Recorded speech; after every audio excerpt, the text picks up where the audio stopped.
how do you store your breast milk, and is it frozen or not? So we usually have milk storage containers. They have mLs. mLs meaning it's written like from 50 ml, 60, 70, 80, 90, 100. Some containers go 180 ml, 200 to 250. So it depends with which company you buy from. What we have readily available in Kenya is plastic. Let me call them plastic bags. But you find most companies are trying to do BPA free to avoid a lot of toxins and all that, because you'll find you store the milk for a long period of time. And you know, plastic releases into breast milk. So that's why they're doing a lot of BPA free, amongst other things. So, anyway, so when you pump your breast milk, you put it in a container. So, you usually have a breast pump. So the purpose, and breast pumps come in different shapes and sizes and colors.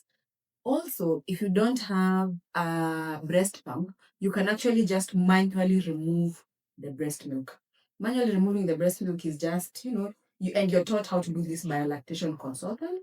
If not, your sister, your mom, a nurse, just after you've delivered from the hospital, can show you how to do that. So what usually happens is you can pump the milk into a cup, a sterile cup, one that you've cleaned with some soap and water, and it's clean. And you've put it in some boiled water, so it's clean. So you put it in there, you pump, pump, pump, pump, pump. How do you know that your breast now does not have enough milk? A breast that has a lot of milk feels full. From the time you fed at 10 a.m., by 12 noon, you will notice your breast is fuller, and they change in size. When you breastfeed one side, it drops and drops. So the other one is fuller, so it feels fuller. It's like a full mango. This one is like a extremely ripe mango that is now hanging. I don't know if to describe it better than that. And it starts leaking by itself. So it starts removing drops from the nipple. And it's very uncomfortable. So you feel it's full. Even when you touch, you feel some sort of pain because your nerve endings are also compressed more than usual. So if you remove the breast milk, it's a relief. It's like going to susu, and then your bladder has removed the urine. You feel a sort of relief. So once you've pumped out your breast milk through the different ways and means, you put it now in the milk storage bag. So when you put it in the milk storage bag, it has a seal at the top. So when you seal it, even though you turn, it doesn't pour at all once you've sealed. So just before you seal, you make sure all the air has come out. Like when you look at the milk, you can't see an air bubble inside the bag. Because if there's an air bubble, it interferes with how the milk will be stored. If it has an air bubble, you remove it. So what does it do? It compresses it some more. So you seal and then you store them while flat. It reduces the amount of storage space they are eating. On the milk storage bag, kuna kuanga na dates. So kama leo ni 4th of August. So unaandika 4th of August 2025, ilikuwa 1 p.m. You write the date, the time, and the amount that you've collected. So you will collect no record. So you write 60 ml. The reason why you write the date is because you're able to know if you're storing in just the kawaida fridge, there are usually some hours you can store it for. If you're storing it in the freezer, you can actually, milk can be stored for up to even 6 months. That's why you write the date, so that you're able to know, I pumped it in January, but by June, I should have used it. So you've pumped for 4th of August, then you've pumped for 5th of August, then you've pumped for 7th, 8th, 9th, which means which one do you start in? We usually say first in, first out. It's like a pharmacy. First in, first out. So yenye iliingia ya kwanza, the one for 5th August is the one you'll remove first as opposed to 10th of August. So that's why you put a date, the time, and the quantity that you've put. Because this one has ml. Yes. I can't store milk inside this. Yeah. The problem will be if you're storing a lot of milk, especially for working moms. Working moms are the ones who find themselves in states that they have to pump milk for storage, especially when they go back to work, because your baby has to continue taking breast milk even though you're at work. So you can imagine they still have to keep on feeding. By the time you're going to work between 3 to 6 months, it's not every 2 to 3 hours, but they still need the breast milk. So if you store in a container that is not malleable, like it can't bend or move, imagine you have these 10 plastic containers. How many of them will fit in your freezer? Maybe only 20 for most. and even the length of the container. Even though it's a short one, very few of them will fit.